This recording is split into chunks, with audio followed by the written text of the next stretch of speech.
Mandy, welcome back. Thank you. This is going to be good. So we're doing the second show, and this is going to be a good one. We're going to talk a lot about relationships. Yeah. I think that there isn't a shortage of people trying to figure out how to make better relationships between their significant other, their friends, their family, themselves. Totally. So there's a lot to talk about. So let's just get right into it. I want to let everybody know www.mandyjross.com, Mandy@mandyjross.com, and on all over social, Mandy J. Ross. You're all over, like Facebook and Instagram, TikTok, LinkedIn. I'm on everything. I first discovered you on LinkedIn, I think it was. Yeah, first. Now, LinkedIn is a beautiful platform for connection, which is what we're talking about today. Exactly. Surprisingly, because a lot of people think that, or if you're not involved in the LinkedIn community, you might have this vision that it's just a cookie cutter resume kind of place. It's not. But it's so not that. I'm not gonna say I don't love my other platforms like YouTube and Instagram and TikTok and all these ones, but I think there's a special place in my heart for my LinkedIn community. Nice. Yeah. Where do you want to begin this relationship? So obviously there's a lot to talk about when it comes to this. I actually have a little surprise for you. What's that? We're going to put on, I don't know if I can do this with these headphones. We're going to put on our little lenses of love. I don't know if y'all can see these, but I thought we should put on our little love lenses. This is what this episode is about. It's like looking at the world in Mandy vision with these, what's the emoji? With the little heart eyes? That's kind of like my emoji, right? So I'm not gonna have them on for the whole episode, but we can put them here as a little reminder. They're here. They're in the area, so we know it. I wore those to Burning Man actually. So that's what I've been doing wrong is I don't have any heart-shaped glasses. I think so. I think if we all just wore heart-shaped glasses, our whole world would be a totally different place. To be honest, like I love it that you have heart-shaped. We could call it a wrap right there. Where did you find those ones? These were a special gift that were given to me.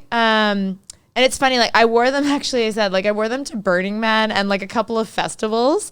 But it's funny how we kind of attach these different meanings to symbols in our lives. But with these glasses in particular, every time I wear them, like they literally consciously make me go, hey, look at the world through a lens of love.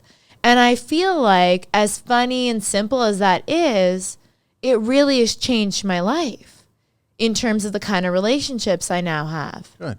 Yeah. So how do you want to begin this? Because I probably want to begin with, like I said on previous shows and even the last show that we did, there's been a lot of separation. I know. I'm not laughing at them. I'm sorry. I'm not. I'm just surprised because even as recent as yesterday, like someone reached out to me and I was just wishing them happy holidays. And they were like, oh, by the way, we're getting a divorce. Yeah. And I'm like, okay, so there's been a lot of that going on. And I guess just people are having a hard time understanding relationships. I think this goes back. I'm always going to bring it. If you all watched our first episode, you know where this is going probably. But relationship with thyself. Yeah. You have to focus on yourself, number one. I think, and there's no judges. I mean, we're living, we're in different age, a little bit of a different age range, but at the same time, it's like, I think my generation, it's kind of like this funny thing where like, I know my parents' generation went through this phase where a lot of times you married sort of your first love a lot of times and you kind of stuck it out. And, even the amount of children you had, there's like such a big difference to today, right? Where it's like they weren't on Instagram, they weren't on Facebook, they weren't on the grass is greener at your fingertips, whatever these things are, these dating apps, whatever. Tinder. Whatever it is. Yeah. Like I'm going to be real with you. I am considered a young person. I've never been on a dating app in my life. Ever? Never. You didn't want to? Or you didn't? Did not want to for various reasons. And no judges. I have best friends who've met their like actual person they married through these things. I think I'm just a very traditionalist in my own like way of seeing love and how I feel like I'm going to meet, the one. But for me, I've always felt like, I don't know, like the digital aspect of it, like we're living in such a different time today where there's so many things at our fingertips that we're so outside of ourselves to begin with. And then you mix that with being with somebody else. So you get two people who are really outside of themselves. We'll say, lack of a better term, maybe they don't have the strongest relationship within. So they've then kind of tried to find that in somebody else. You mix those together, and then you're, on top of that, we're going through this time in our lives where there's so many other people that are out there that exist that are so easy and accessible that it gets to be sometimes really easy to not deal with your own, like, what's at home. This is my problem because your significant other is so easily replaceable. I wanna. That's what I see. It's not that I'm doing that. Yeah. I'm just saying that the moment that there's a hiccup in a relationship. Yeah, there's a vibe right now. There's a vibe right now that is unfortunately of that mindset, right? Where you can just be replaced. But I would challenge you to go, how deep are you ever going to get in any relationship if you're constantly looking for the next thing? I want to say something really like that I even deal with, because I would consider, like, again, I've only ever had in my adulthood like long-term serious relationships. I've never like gone through phases of just constant dating, What do you determine long-term? That's a question that's been posed at me, because I guess men 2.5, 6.5, that. I mean, that's longer. I think anything over a year or even a year and a half is a long-term relationship. I think you've gone through seasons. I almost want to say, I'm not going to say that there's no time frame you should give it. There should be some context there. But I can also say you can sometimes have a relationship that is so much shorter but so much deeper. Yes. Not always. That's kind of an exception. But you could definitely have a very short term but extremely impactful, extremely deep connection with somebody that feels like it's more than maybe a 10-year relationship. Yes. Right? So there's always those exceptions. But no, I think in general, I mean, I think it depends on, maybe to each their own, like what they consider long-term. Like some people might not consider a year long-term, right? Like there's people that you ask them about the whole rebound period, right? Like not to date in. Some people would say 6 months. Some people would say a year. Some people would say until it takes you long enough to figure your own bleep out, right? So I think it really depends on the people. But I wanted to say this. There's something that I in the last few years of my life, like doing so much inner work and self-development around relationships in particular, one thing that, getting back to this whole concept of like your partner's replaceable, and why I challenge you to ask yourself this question around like how deep can you really go with somebody though if you're constantly looking for the next best whatever, or you are, and this happens a lot too, especially I find more so with my generation, is a lot of non-committal, like a lot of, not always the case, there's still a lot of people who are very into traditional long-term committed relationships and that mindset of wanting to find that, but this kind of like constant turnover of like getting to the better thing or whatever, a lot of times that just ends up failing. But I think it stems from this fear of commitment. And where I'm going with this is there's a notion that I came across, and it was kind of one of these light bulb things for me too.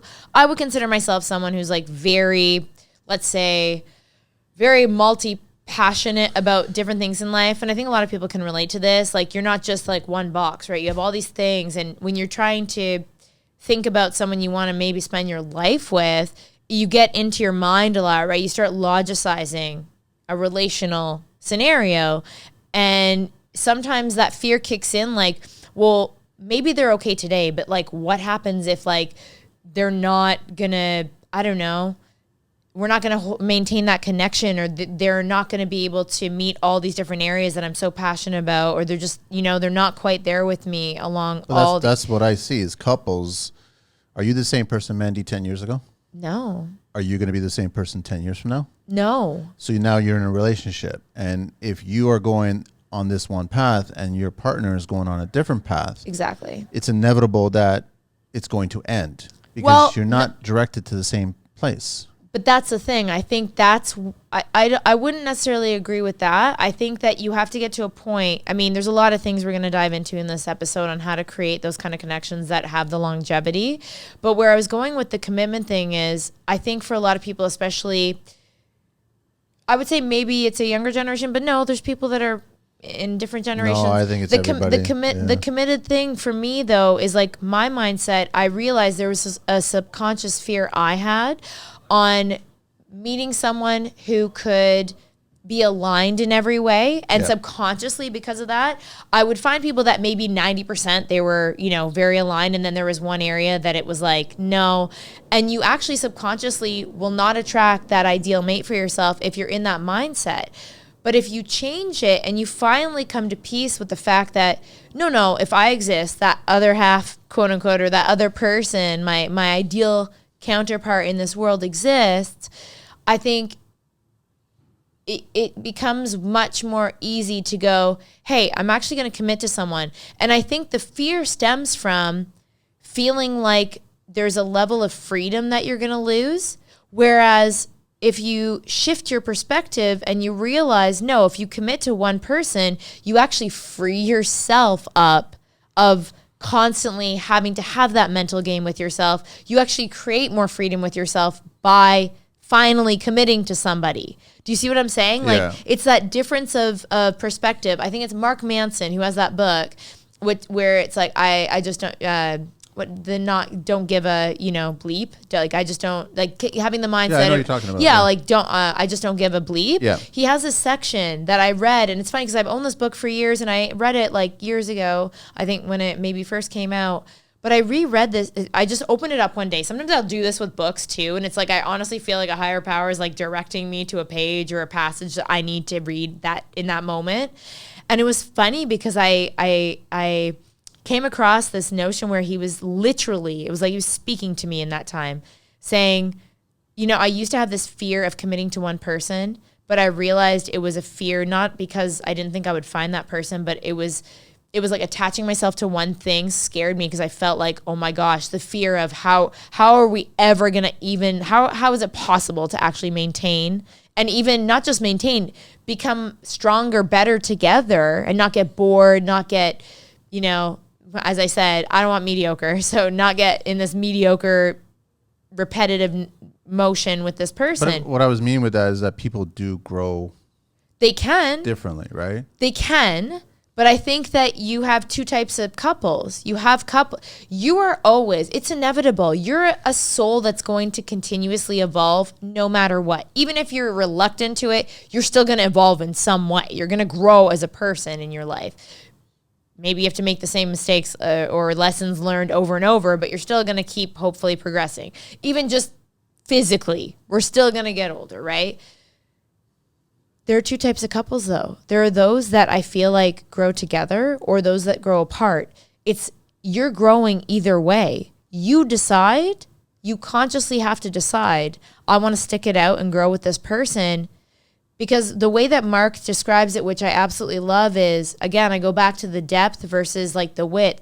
You can have a million partners. You're never going to be able to get to that deep kind of level of true love with somebody if you want to pass them up constantly.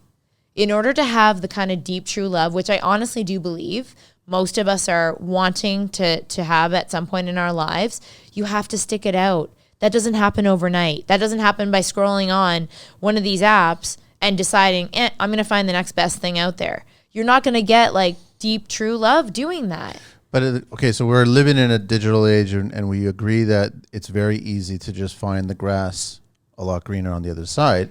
Is it better? No. Like, that's just, you'll discover that after that you've left what's already good. But what if you're an individual where as you're growing and that person's growing, you're growing apart, and then maybe one of you realize that maybe I'm not destined to be in a relationship outside of being a monk and a priest, whatever. You're just, maybe you're not, that's not who you are as an individual. And that can happen. Like, you can be in so many relationships and it just doesn't work. And we go back to even the previous show that we've done and other shows that we're going to also talk about. You got to first focus on yourself. 100%. I think even making that judgment call for yourself that you're not meant to be in relationships, I think that's kind of shooting yourself in the foot from just a limiting belief perspective. But I do think you're right. I think it always is going to start with you in terms of, and I've been there, done that. Like I was in a 6.5-year relationship, and I write about this. For some reason, these posts around relationships are always like my most popular because I think we just all can relate to them so much. Yeah, exactly. The ones around self-love and intimate relationships. So I wrote this one post, and it always like tends to like do really well around like, you know, if you want to change your life, or if you're looking for the person to change your life, take a look in the mirror. You know, it has everything to do with that. And in that post, I talk about the fact that I was in a long-term relationship. And it's funny because like the 2 relationships I mentioned that are the longer term in my adulthood, I was the one that ended them. But the funny part was I thought because I ended them that was good for me, you know, like not good in a sense. And there were very different endings, but I'll focus on the 6.5-year one because it's exactly what you just talked about. You can be in a scenario where, and in the first show, we kind of dawned on this a little bit, but you can be in a scenario where things are actually, it's not like there's anything extremely negative happening. Like there's no abuse, there's no, you know. It's not toxic. No, it's not toxic. It's just, but you realize along the way that you're growing in different directions and it's not something that you really care to entertain anymore. That's when you have to have, and I had to go through this myself, like you have to have a radical, honest conversation, probably a lot, which was my case, where I had to like literally talk to myself and like say like, Mandy, what do you really want? Like this person could be the nicest person, could be the sweetest, best like person, but it doesn't mean that they're your be all and end all for the rest of your life. And like I think that's where you have to decide, am I willing to take that risk? Am I willing to leave something that's familiar, that's comfortable, that maybe is just mediocre? But that's not what you want though. That's not what you want, and everybody right? shouldn't want that either. No. Or just basically just accept. It's like and that's why I go back to what you're saying. Like, I don't think it's a matter of making the call. It's a be all and end all. If it doesn't work out with this nice person, then I'm just not meant to be in relationships. I think that's a limiting belief. I think I agree with you. You know, I think that's a limiting belief. But I think the first phase of finding the ideal person is at least removing yourself of the things or people that are not meant for you, because then you're kind of at that level where you can just date yourself. And I think there's a lot of people even in relationships right now who've never given themselves, like I can say like partly why I think that 6.5-year relationship, you know, I've had some time to analyze that one.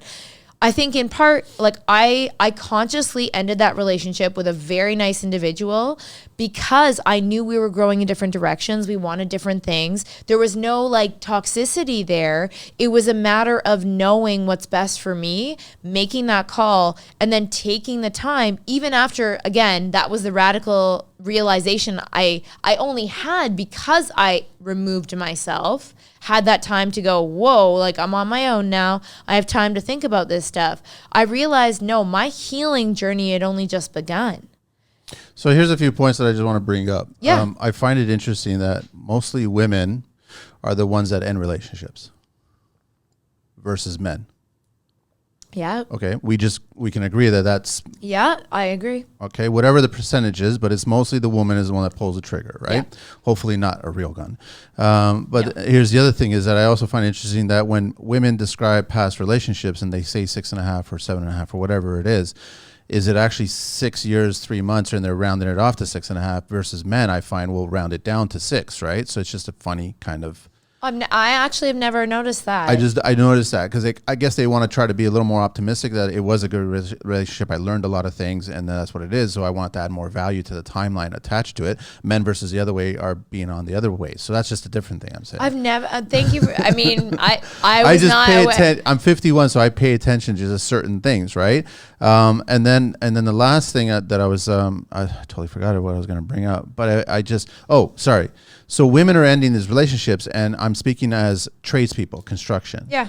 You've got tradespeople, the male side of the industry, working their asses off, trying to provide for their family, especially the young ones in their 20s and 30s, knowing that they have to save $1.5 million to buy a house. So they are going to work 6 long hour days and also possibly a 7-day during the week. Then they're not paying attention to their significant other. So then there's that loss of companionship, loss of the relationship. Then that person says, well, I'm done with this relationship. I got out of here. But the thing is that the man is trying to provide, trying to establish a future. And all of a sudden he gets a message or a phone call or something. And I'm like, I'm tapping out. I'm done with this relationship. You're not here for me. Yeah. But they're doing this. And then what happens is, and this is just facts statistically, right? Men are separated. They lose their house. Women get the house and the kid. And you get that whole path. And now you've got a guy who is trying to provide and then he's getting the short stick, and then men hurt. They do hurt. Women hurt, but men hurt too. But it's difficult at times. So that's why I say that, you can be on the same path, but sometimes you can veer off that path.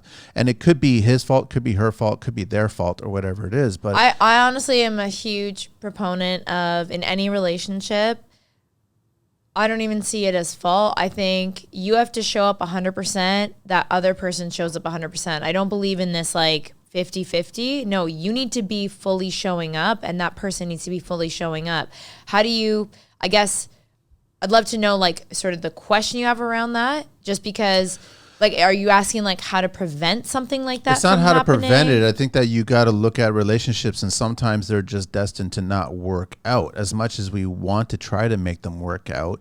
And then I go back to society is trying to ask you to work out. And then you've got the pressures in your own. So let's say in your 20s, you probably don't have that pressure at all.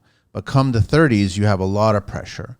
And 40s, you're probably having a little bit more pressure. I'm speaking through the male perspective. Come the 50s, you have no pressure at all. Once you get into your 50s, you're not really pressured to be in a relationship or to find somebody else to be in that relationship, because you figured out that your life is good, can be great on your own.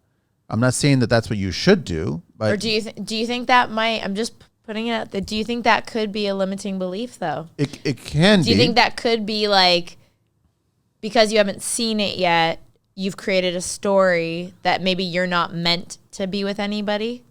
That could be. It can be, right? But I just know that when relationships do end, I personally can say that I did what I could to make that relationship work. Yeah. Other than outside of changing who I am. And I don't think that anybody, and I haven't ever done this, nobody should ask somebody else to change. Yeah. Period. Yes. You cannot go into a relationship. You can't change anybody else. No, and think I'm can't. going to change this person. No. To basically be that perfect person that I deserve in my life. Yeah. You can't expect it. You can't ask it. And nor should you. And if you try, you will fail. You won't get it. You won't get it. But I will say this. See, this is why I always go back to, no matter what, go back to yourself. Like, this is going to get a little bit into the energetics of like spirituality now, but I don't care because it's worked for me. I'm going to share it with y'all. The thing that I've always realized is the moment I change within myself, the shifts start to happen outside of myself externally. What does that look and feel like? If you start taking better care of yourself, chances are the people around you are going to perceive that as, I need to be treating that person with more respect. That person's treating themselves with more respect. I therefore need to be respecting that person more. Respect comes in a lot of different ways. But unless you're willing to do that stuff for yourself and you have an expectation that somebody else outside of you should be doing that for or to you, but you're not doing that for yourself, how on earth do you expect them to do that? They won't. They won't. And going back to your points around some people are just not meant to be, I can agree with that. I think that, but I will never say that any relationship is destined to not work out. I think it takes a level of you going, like, you have to get to a point where you say, I'm not willing to try anymore. There could be total validation there, but you have to decide that. I don't think things just happen out of the blue. Most of these relationships we're talking about are not 1 month, couple of weeks. No, these are years of being with somebody. So you have to ask yourself, yeah, you could say I did bring it all. Maybe you were not met with the same whatever effort maybe or what have you, but you still have to make a choice. I think you have to put yourself first. Whatever, I mean, if you have children involved too, that's a whole other thing, right? Like, that's a whole other layer. I'm just talking just strictly that relationship. And I say this, I said this to my Uber driver this morning, and he actually, the exact story you said, funny enough, talk about manifesting synchronicity, he literally shared that part of his life story with me. He said, I'm this amount of years old. I asked him, I said, just for, I always say this to people, like, especially elderly, because I really respect their opinions. But I said, just give me your best life advice. I'd love to hear what your 2 cents would be, right? He said, I don't really live with any regrets, but he said that he actually went through a divorce. The wife got the house. that's one of his regrets, is like that whole scenario around. What is it? The regret that he went through the divorce, or the regret that he financially was all set of back? it, all of it, all of it. That whole scenario around. What I got from it, based on like the conversation we kept having, is he had some strong opinions around like relationships and what to look for and not to look for in like because he said, "Are you married?" But not a creepy "Are you married?" It was like genuine. The conversation we were having, it was contextual. And I said, "No, I'm not married yet." And then he went on to proceed to tell me sort of a little bit dynamic there about the divorce and like how he would have maybe navigated it looking back. And so it was interesting just to hear that perspective. But I think that you have to make a choice. But it always, it's easy for me to sit here. I'm not going to pretend I wouldn't be able to answer everybody's questions, or even though I get bombarded. Relationships is the number one thing I get asked about when it comes to coaching. Because most of us are trying. Because nobody's figured it out. Trying to have really healthy, solid, relationships. Unfortunately, actually, I think society... the whole factor of like the grass is greener exists. I think society sets us up from the get-go around these like radical ideas around relationships. I do believe in true love. I do believe you can have, quote unquote, I do think you can have your perfect kind of relationship, but perfect for everybody is individual. And I said the same thing to this man, my Uber driver this morning. And this is a conversation my mom and I have often. But from all the experiences I've had, from all the relationships I've seen in my own life, the number one thing I think that matters between two people, because nobody else, it's nobody else's place to judge. It's nobody else's place to get involved, or to even, you wouldn't even be able to understand two people's dynamic. The only thing that matters from my perception of relationships is compatibility. There are all sorts of types of relationships. We're living in a day and time where there's so much out in the open. It's kind of insane. There's all types of relationships that are very like celebrated now, that like back in the day might have, had different ideas around, whatever. Anything kind of, it's almost like anything, not that everyone agrees with it, but everything's kind of out in the open. There's a lot of things more out in the open now. Is it compatible? Are you and your partner on the same wavelength? This is what I've learned in my short life. Yes. Compatibility is wonderful in the beginning when it's physical. But that's only one kind of compatibility. But what I say is get rid of the physical and ask yourself, is there compatibility there? And most of the time, outside of the physical, there isn't. Yeah. So you get blinded by the physical to tell yourself that there is compatibility, which is not, right? So I want to bring up, first of all, any relationships that are toxic. Yeah. Right? So if there's abusive, verbally, physically, or whatever, but if there's alcohol or substance abuse and all this other stuff, there's no reason to be in those relationships, because that other person is damaging themselves and damaging you. Right? They're not. If someone is abusing their own body or their own mental space, there's no way they're going to be able to bring their best for you. They can't even bring their best for themselves. They have to do it for themselves They first. can't even bring the best for themselves. I want to address this, because this is something without going like, because people turn to that stuff. And either they begin their relationship, so something happens in the relationship. I'll only draw so much. I don't talk so much about my own personal life, but I talk about my personal experiences, because those help to express the lessons learned. Yeah. In my experience, being a former people pleaser in my life, I attracted a certain type of person. And because of that experience, it made me realize, first off, I was not victimized. When you're in a toxic relationship, you really do need to understand that you, on subconscious level, are attracting that kind of energy in. I agree. And once you're aware that it's happening, you are the only person who can change that and decide either you're going to stay and figure out a solution, or you're going to leave. Chances are probably better, healthier if you remove yourself physically if you're in a toxic relationship. Is that the solution for everybody? No. There's circumstances where people can stay, work it out, figure it out. Great. But for the majority of people who are in those scenarios, somehow, some way, it gets to a point where they basically have to remove themselves because it's so unhealthy. A lot of times though, and funny enough, after ending a relationship, I did record one episode in particular, and you can go and look it up on my podcast. And it's funny because I don't know if I mentioned at the time. I don't think I mentioned that was going on in my life, but it was somewhat inspired. But it's like how to I don't know if it was get rid of or avoid toxic people in your life.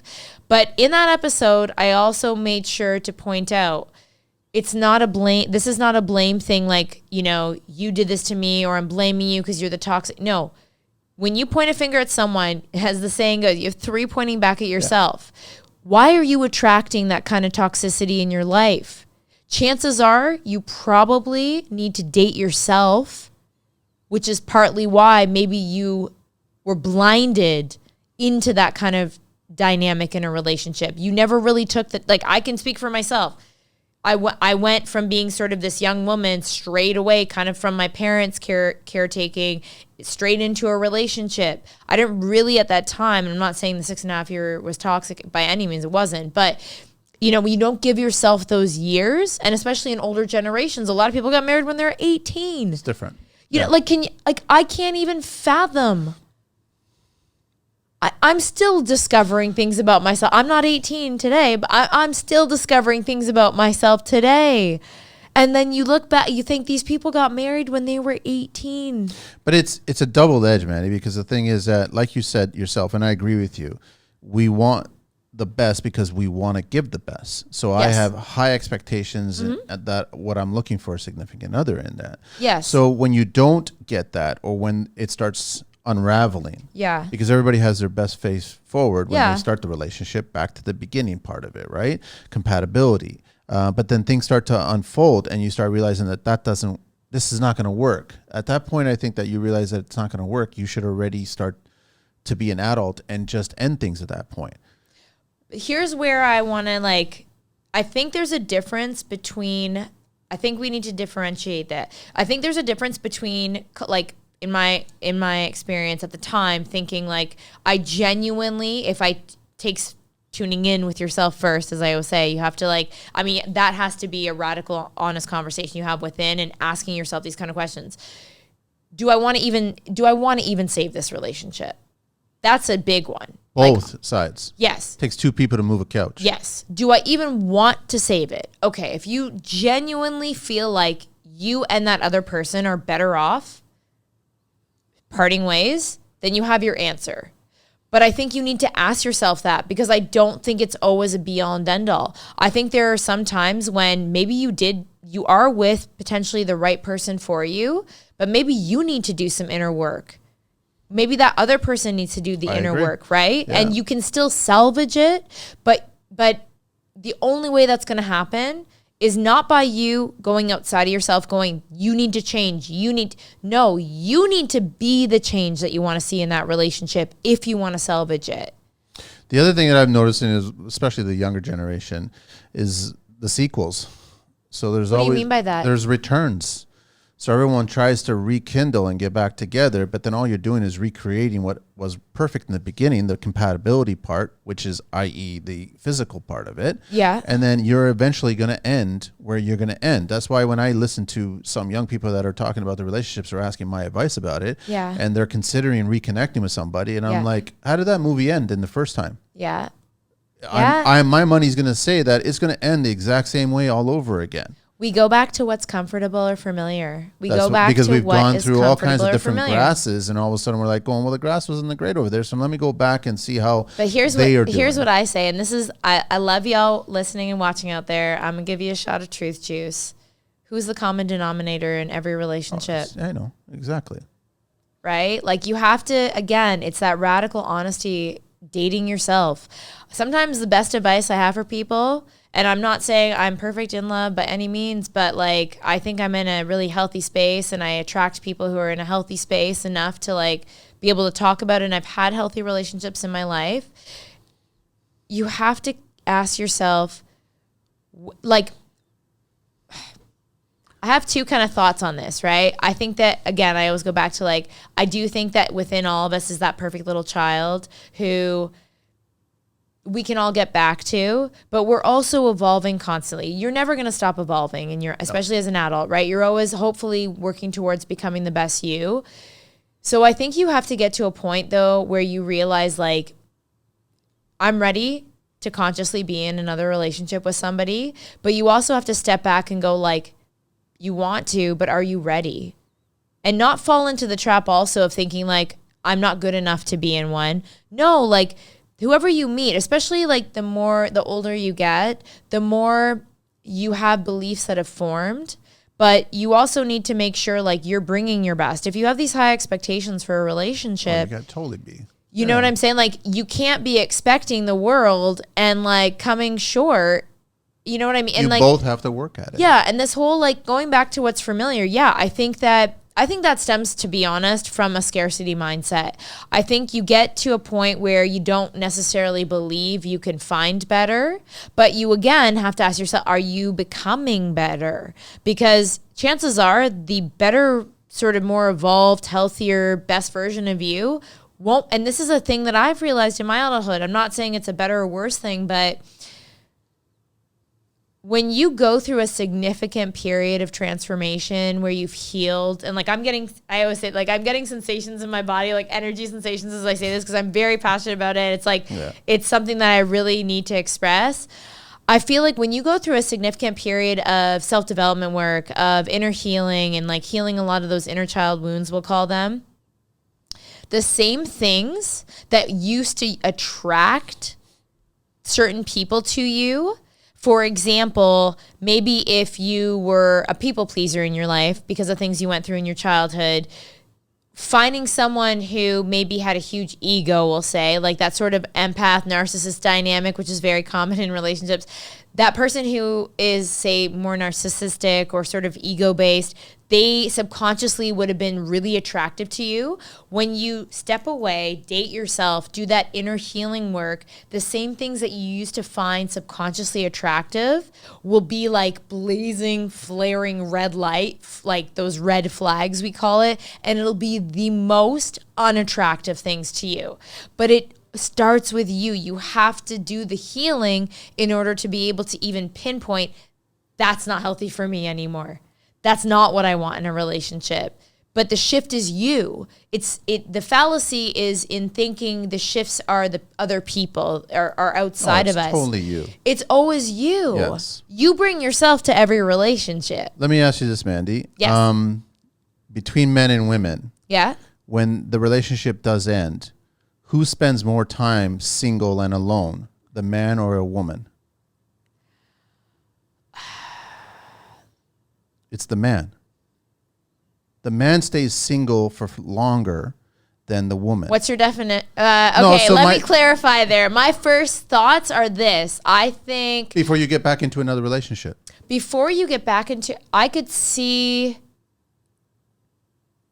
I'm gonna devil's advocate. Not like I love my fellow females, but I also have respect for men too. I'm not a man, so I can only speak from my own. Sure.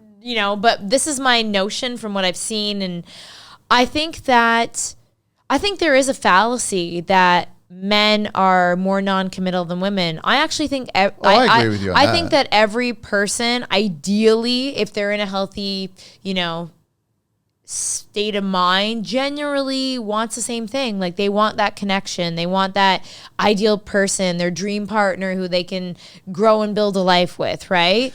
But after a relationship, I think just based on the fact that I'm a female, I feel like from a physical standpoint, it probably would be sooner that a male might seek that physical connection with somebody. It's not even physical. It's the companionship part. And the only reason I bring this up is because I love the moments, and actually they're not moments, the years of being single, because it reverts right back to your earlier point, and even on the other show, you begin to reflect on who you are. Yeah.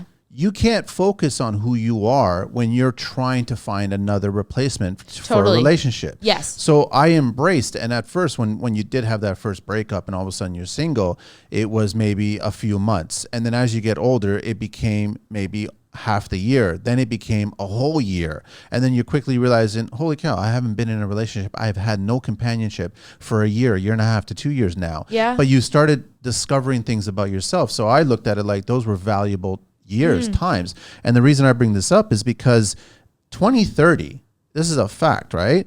The percentage of single women say it. It's going to outpace married women. Say it. It's going to be over 52% of women by 2030 are going to be single. Yeah.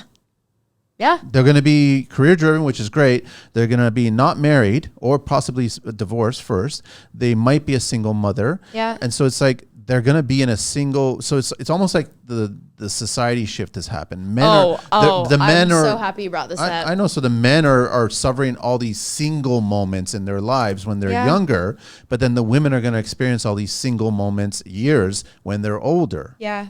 So, I mean, it's crazy because like I think back even to my parents' generation, and I look at like how everyone sort of was married. Everybody had children, not always, but like it was so common, right? And then like the day and time I'm growing up in, like there's so many people people are still living at home, 30s, even older, and like family, like women are like so many single women and culture kind of, that too.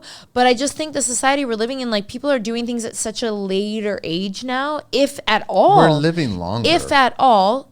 Yes, absolutely. It was funny when you were talking and I was taking in what you're saying in terms of like longer periods of internal like dating yourself. The word intimacy, like into me, I see. Into me, I see. Yeah. Intimacy. We crave intimacy. What we're really craving, this is what I say in that one. When I thought I was searching for the one all those years, I was really just trying to find myself.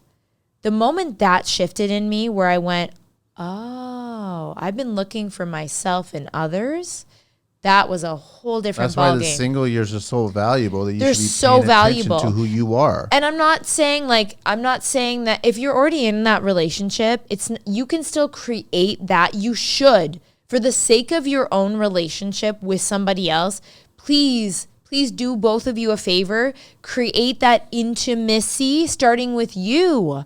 Create intimacy with yourself, because that is radically going to shift your relationship with somebody else. But I want to get to this point because you're absolutely right about the fact that so many people, and I want to bring this up. I brought this up also, and I keep like referring to like pointing to the screen because I'm just talking about like when I share on social media, some of y'all might appreciate the post because I dive into this stuff that's so apparent to me in my generation being a female.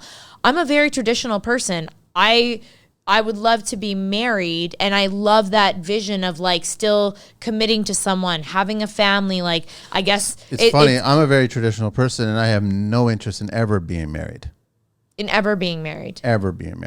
So for me, it's not like I've never been the type of woman, and I'm very different in certain females. Like I've never lived my life based on a societal pressure, actually. I never want to have a ring on my finger unless I know that's ultimately like the beyond end all of the best relationship I can be in. Otherwise, don't care to ever have children, don't care to be married. But I'm also simultaneously working on always becoming the best version of myself. And I have an inner knowing that I will at some point collide with that person, and that will naturally happen. It's not a fantasy. It's inevitable. If you're working on yourself, more than likely probably will end up, not always, but like, and you're putting that intention out there, probably will happen at some point. But the reason why I bring this up is, the other thing that's really important to note is inside of all of us about the female kind of this shift, right? We're living in a day and time, and I'm sure a lot of you can relate. I feel like, I don't know, I'm not going to like assume that, but I feel like a lot of people listening potentially could see this pattern where we're living in a day and time where we have this heightened masculinity, where a lot of women are totally tuned in more so to the masculine side of themselves.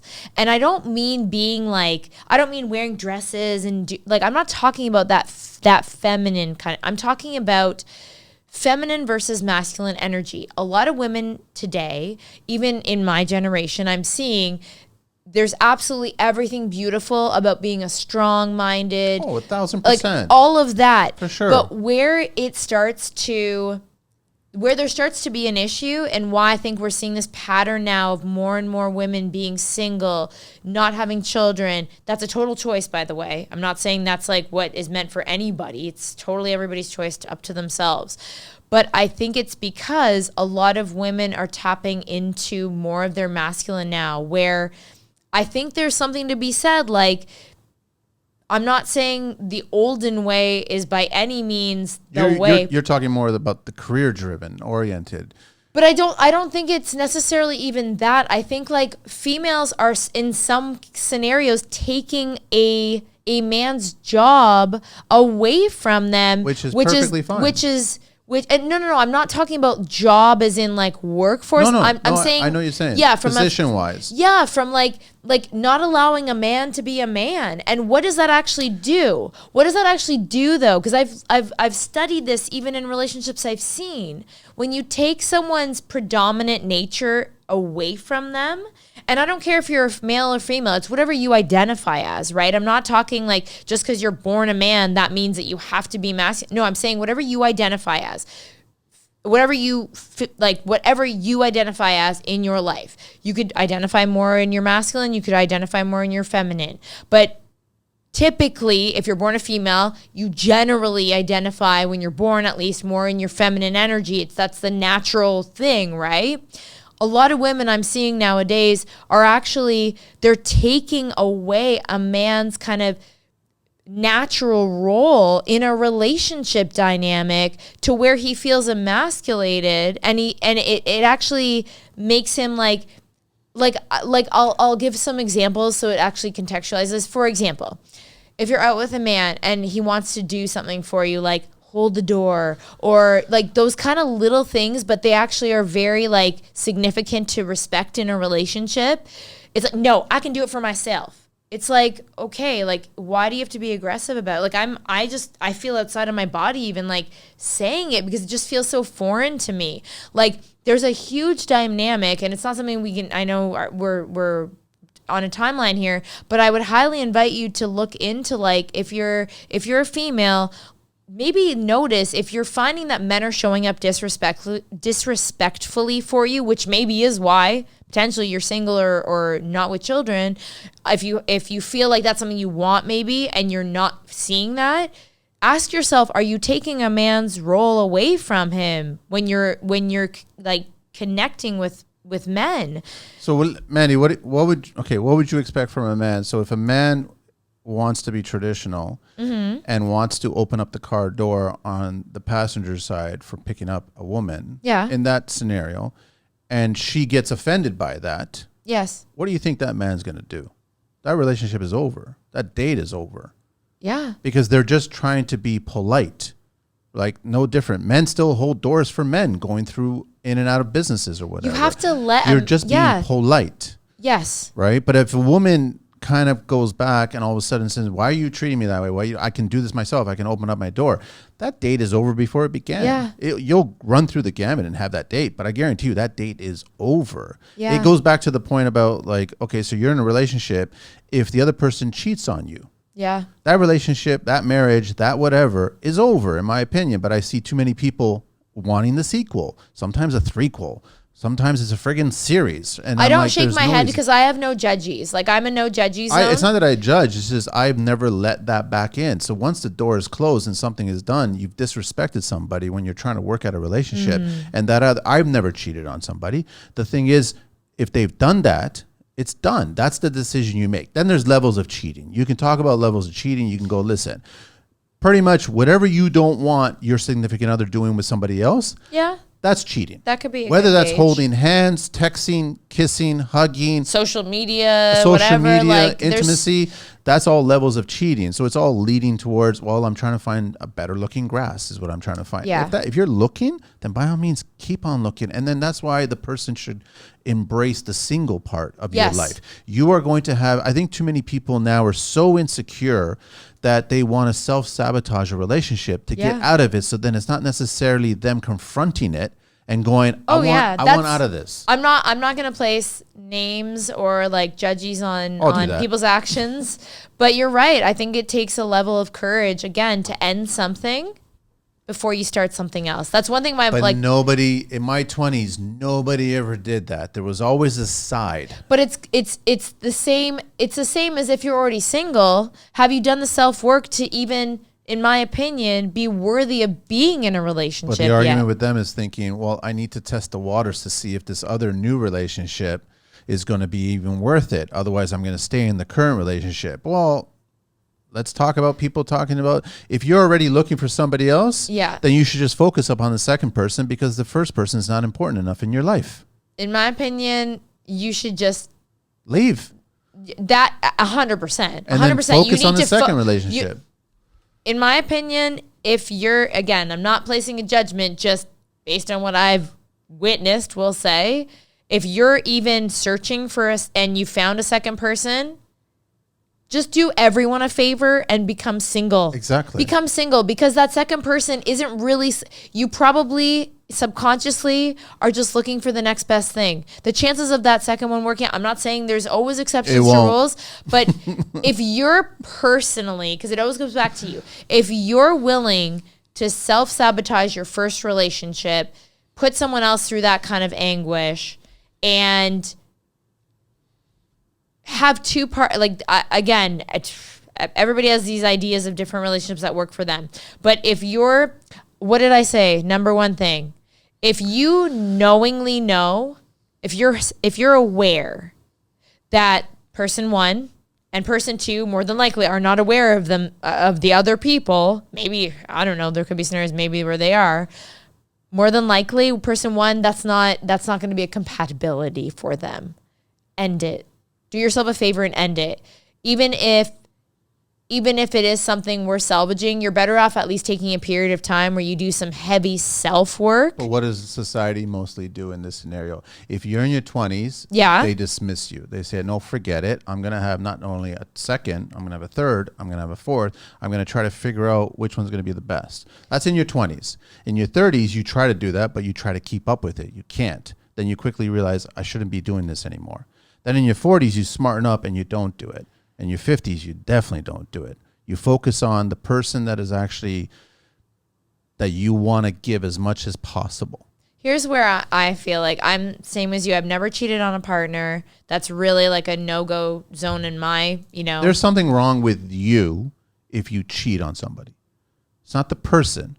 You can tell yourself all the time. Anything that happens in your relationship or that you choose to do in relationships is all on you. 100%. You cannot blame, you cannot shame, turn around guilt, and go, well, guilt she changed and she physically changed, mentally changed. You consciously decided. Nobody forced you to cheat. It's all you. And I'm not, this is not saying it without compassion, but you need to end it. That's just complete disrespect. You need to end it. Like that's not even a question to me. But where we're going with this is like this whole self-relationship, because I know there's other relationships we want to talk about, but it honestly, it really isn't, as much as we want to say this is all about intimacy. No, it's your relationship with yourself is going to determine every other relationship in your life. It doesn't matter if it's work, it doesn't matter if it's family, friends. You determine it based on where you're at with you. Yes. So I think that's like the main, and it's easy to say that, but unless you give yourself that permission, and this goes back to even giving yourself like that standard, how we talked about in the last episode, giving yourself permission to take you time. How on earth are you going to be able to build the deepest, most solid connection? And I argue too with these relationships, like I'm not very far, I'd say I'm younger along in the years of life, but what I can definitely assure you from the few relationships I have had, the times that I've been single are the times that I've been able to, it's not about always, it's never about finding the person, it's becoming It's becoming the best you.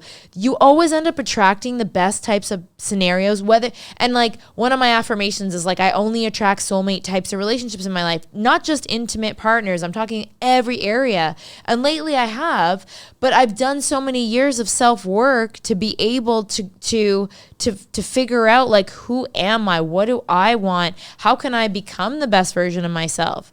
If you can't bring it, don't expect it. So the other thing that I have an issue with is I love it. Tell them, share them all. I see a lot of couples trying to repair the relationship, whether that's a relationship or a marriage or whatever it is, right? What's the issue though with that? What I have is, if it's done, it's done. But how do you define done? Okay, they don't care about trying. You don't care about trying. Like I said, it takes two people and you can't change the other person. They are growing to a different path. You are growing to a different path. So you're talking about the scenarios where people are literally just physically, like they're roommates basically at that point. They're staying together, but they literally both have zero. And then when you're married, there's that saying that a lot of married couples have shared with me where they say it's cheaper to keep her, right? So now you start factoring in financially. It is technically, if you break it all down, it is cheaper to keep her. So then all of a sudden you won't get a divorce. I know plenty of couples that stayed because of the financial details of it. If I get a divorce, if I separate, then this person will get the house. I move out. I'll have child, spousal support, all this other stuff. My wages will be garnished. That's the whole world. Yeah. So you get into points where, okay, well, let's go to couples therapy now. So let's do date night. Let's do one evening a week that we start working on this relationship. The moment that you're making an effort in a relationship is the moment that you don't really care about the relationship anymore. You're done. That's what I'm saying, is that you're tapping out. You're done. You need to just do it on your own. You need to wake up and realize that this person in your life is the most important person in your life. And you need to do whatever the smallest thing possible, you do it. If it's a Post-it note on the mirror, it's a Post-it note on the mirror. You never let the relationship get to the point where you have to go through a third party and have them assess both sides and figure out, what are you doing wrong and what are you doing wrong and what are you doing right and what are you doing right? And now you guys need to try to fix it. Why don't you guys try pottery class? Why don't you try learning how to dance? These efforts all lead towards everything ending. All you're doing is prolonging it. That's my non-professional opinion about relationships, because I've seen it all. I've seen people try to hang on, and it's worse with kids. Yeah. Because I've seen men and women, when the kids get to a certain age, then I'm out. But by that point, financially, I can't be out, because the thing is, I have to do everything on my own now. Yeah. I have to take care of the house by myself. I have to do all this by myself and all this other stuff. So then I go back to the sequel. And the sequels never work. I don't care. The sequel's never as good as the first one. Yeah. Never. You can try. I'm gonna be the eternal optimist here and say I do. Oh, that's me being optimistic. Oh my gosh. Okay. Well, we have a different definition of optimism then, mister. But I will be the eternal optimist. I think that I think no matter what, you can always salvage something, but is it meant to be salvaged is the question. Now, we do get into scenarios where, I'm going to be honest, like, yeah, it could be a challenge, but there are the people who decide, like, no matter what. See, I always have the compassion to go, like, it's a lot easier for someone, like, I don't have kids. So for me to sit here and be like, oh, you need to figure, like, just leave. Or I'm not tied financially to, a husband with children. So it's like, it would be a lot easier for me to sit here and go, just leave. What I think, again, is the number one thing to ask yourself, first off, do you even want this? If you really genuinely are not happy in a relationship, ultimately it's going to fizzle into every other thing. Your kids are going to feel it. Your finances are going to, at some point, feel it. I don't care, like, if maybe not today, but everything is going to come from you being unhappy. The moment you decide you deserve better or want better, and it doesn't even have to be, I don't mean better than your partner, I just mean that you want to change, there will be resources that become apparent to you. But I agree with you, staying in something that's not serving you in some way, even if it's temporarily, it's going to eat away at your soul. It's not so much not serving you. No, it's not serving us. Yeah, because if something isn't serving you in that relationship, if that relationship isn't serving you, like, I do believe that we're not in a relationship to get. We're in a relationship actually to give, which is, I think, a lot of the problem is we come into these dynamics of relationships where all we are wanting subconsciously is to get.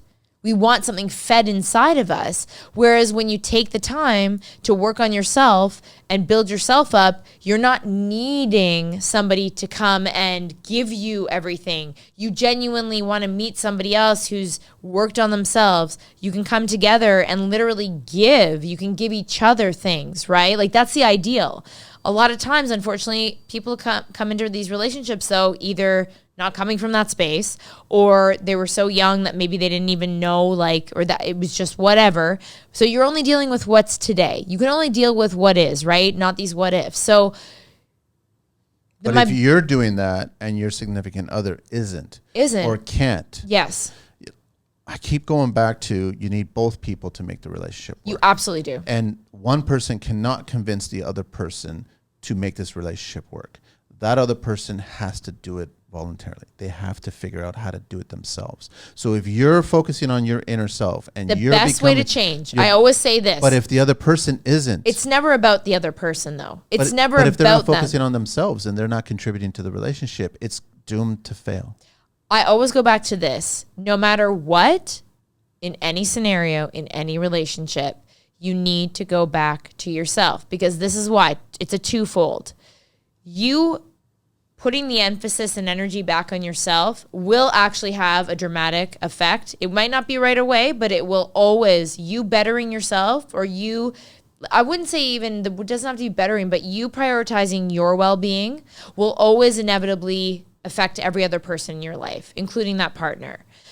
The other part of that is, a lot of times when we start to do that inner work, and I know this is a common thing too, a lot of times with couples after many years, or not, it doesn't have to be a super long relationship, but the moment you start prioritizing yourself again, you do realize maybe you're worthy of better.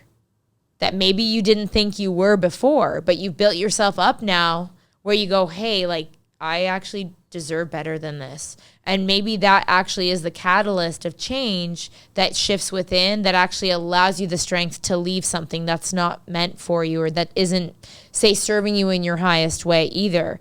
Chances are, if you're realizing that, you probably should end it, because it's going to be better off for everybody. But that could be you. Yeah. Or you can wake up to that, and that could be your partner. If you're waking up to somebody leaving you, telling you that I deserve better and I need to be out of this. If somebody's directly telling you that, there's a major disconnect. Yeah, of course. There's a major disconnect. If that comes as a shock to you, I can guarantee there's going to be some, like, inner work that you do need to be doing, because if you're getting that said to you, most of these scenarios are not overnight things. They're things that have happened for years and years of buildup. That's a huge indication that you need to be working on the relationship with yourself. Even though it's coming from an external source, there's a disconnect, and it's not to blame you. It has nothing to do with blame. It's that if you're so oblivious to there being that much of a disconnect, where a person you've potentially been with for years is coming to you saying, we're done, and you're oblivious to that, and it's happening like out of nowhere, there's a major disconnect in at least your showing up in that relationship. Well, I mean, that's the origin of Dear John letters. It's just ironic that it's addressed to Dear John, dear a man. Yeah. Right. So it's like, that's where I go back to the beginning of what we were talking about in this show, that most women are the ones that are instigating the separation of any relationship. Yeah. Right. So it's just, and a lot of it might have to do. So yeah, you're saying that how can you be oblivious to this relationship? How can you not see? Maybe they could have seen, but they were trying to work, but they're also trying to provide for their family. So that's why I think there's been a lot of divorces, separations, all this stuff going on. And it's different mindset today. I know. It is a totally different mindset. I think there's two main things that, like, across the board, from even the healthiest relationships I've had as role models in my life growing up, you know, as an adult, I've dove in and asked, like, what's maybe not in exact these wordings, but something like what's your best advice, or what's the biggest lessons you've learned, being able to maintain the longevity of what appears to be a really, say, happier, healthier relationship. They all say too, like what appears on the surface, like every couple goes through ups and downs. Of course. But what makes the difference is, I've had a lot of different people say a lot of different things, but I think maintaining your individuality, and that includes, tuning in with yourself first and foremost. We're always going to go back to that personal relationship with yourself, but also, it almost seems obvious, communication. You can communicate, but also there was someone that taught me about how once someone's made up their mind about a relationship, there's nothing in this world that you can say or do to convince them otherwise. They've consciously told themselves that this relationship is done. I don't believe that. I'm gonna argue, not argue, but it's because, see, when I'm going to my manifestation, I know too many scenarios where people have been able to revise the situation, but not always. I've seen actual cases where, but do you know what usually is always present? There's still a period between. See, there are a lot of scenarios, I'm not going to deny it. There's a lot of scenarios where it is Groundhog's Day. The reason for that, though, is because people haven't consciously walked away and done the self-work to then come back together, both being a better version of themselves because they've taken the time to work on themselves. I do think there are scenarios, though, where I've seen it, and what's required is usually there's a period of separation, but people have actually done the work internally. This isn't break up, don't do anything, or like date around, make no progress, come back together, and then, of course, you're going to end up with the same scenario. But if you decide that you deserve better, you start treating yourself better, the people in your life inevitably have to show up better for you. I've had it done. Like I've experienced that even. It doesn't just have to be intimate relationships. When you start walking, talking, treating yourself better, the same people who maybe were at the same wavelength of maybe not treating you in a certain way, when you show them, no, this is how I deserve to be treated now, based on my own inner belief shifting, they will show up. It's like, I have a mindset, and y'all can borrow this, please feel free. But it is that mindset now where when you've done that inner work to build your confidence up, to build your self-worth up, it's like, if you don't show up proper in my life, I'm not going to entertain you any longer. And you have to have that level of conviction where you go, no, I'm not putting up with anything that's less than what I deserve.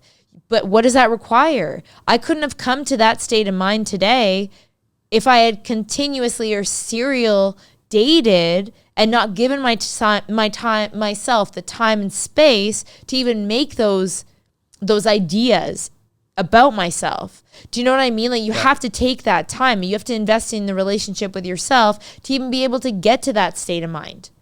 You ever sliding doors past relationships?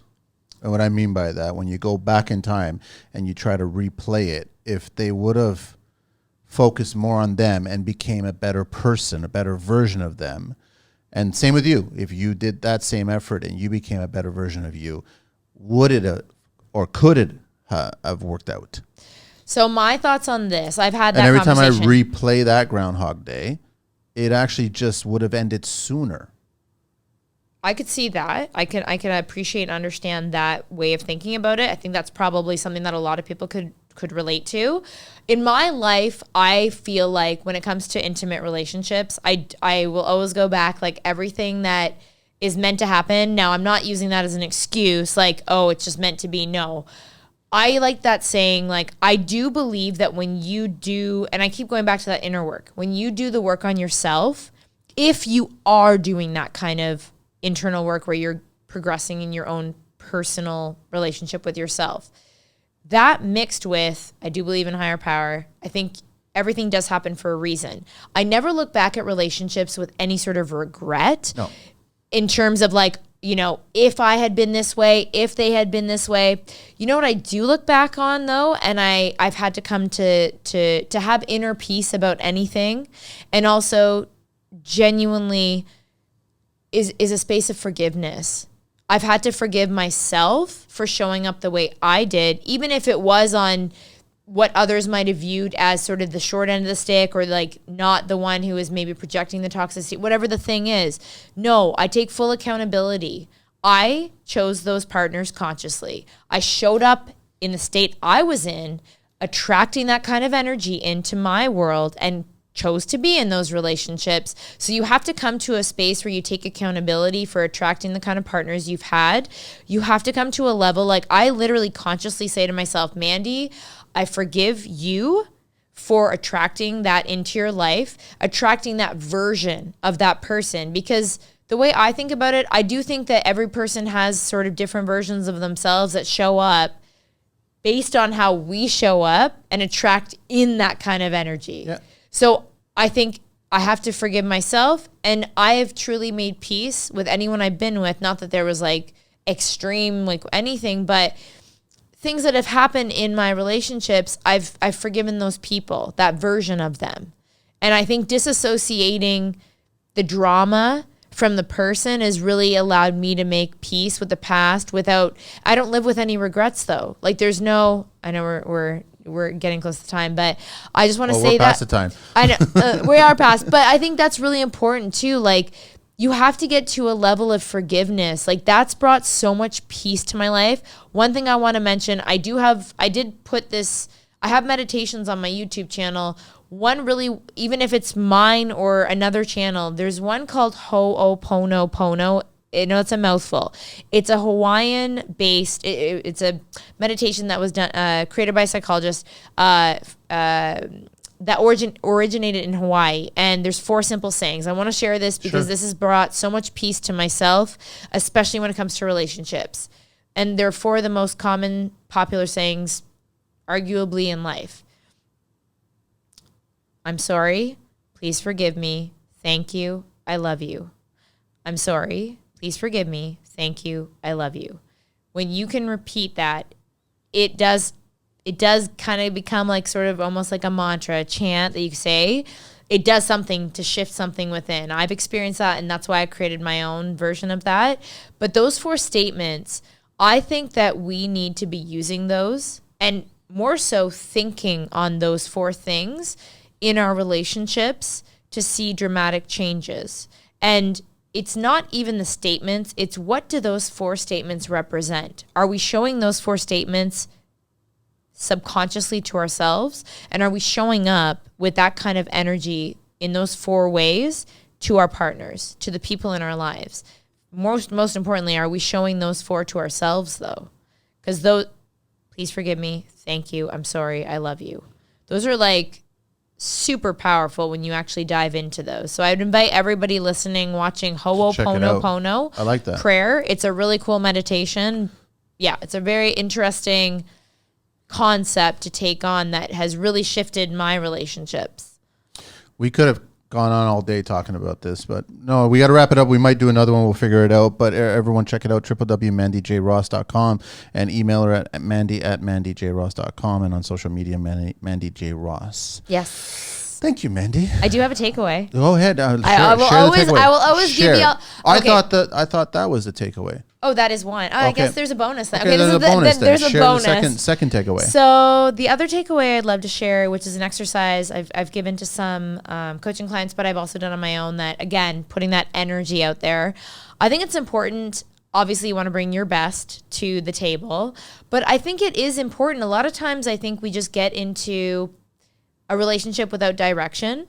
I think it's important, even just as a fun thing for yourself, like to really ask yourself, what ideally do I want in my perfect partner? Like to have this soulmate chart, I've called it, where you kind of put soulmate in the middle. You write out all these qualities. It could be anything and everything under the sun, because I do believe you can attract in your perfect partner.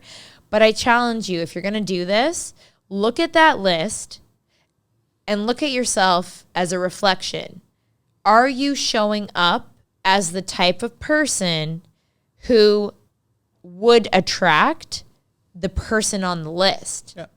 I think that's a really important exercise you can do for yourself, which will give you some boundaries and also some parameters on what it is you're actually looking for. Because sometimes I think it's easy to just kind of see gold, shiny objects, as they call it, and kind of just date whoever, whatever.